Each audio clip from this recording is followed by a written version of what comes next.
Hello, welcome back to the channel. Today, we're diving into the latest features of Monday.com, helping you supercharge your customer onboarding process in 2025.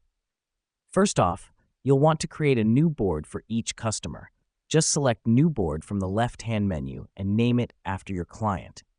This step brings organization and clarity to your onboarding process, ensuring nothing falls through the cracks. Now that we've done that, let's add groups to represent each stage of onboarding.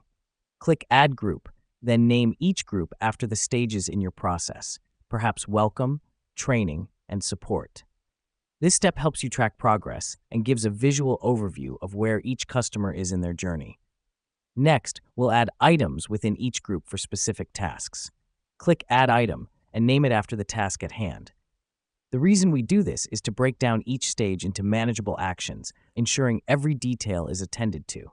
Once your tasks are in place, assign team members to each item. Click the Person column, then select a team member from the dropdown.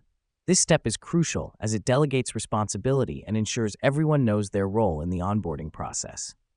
Finally, let's automate reminders using Monday.com's automation features. Click Automate on the top right, then select When a status changes to something, notify someone.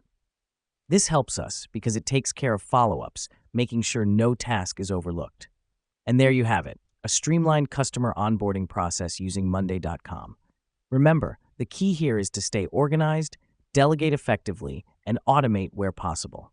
Now go forth and give your customers a smooth, seamless onboarding experience.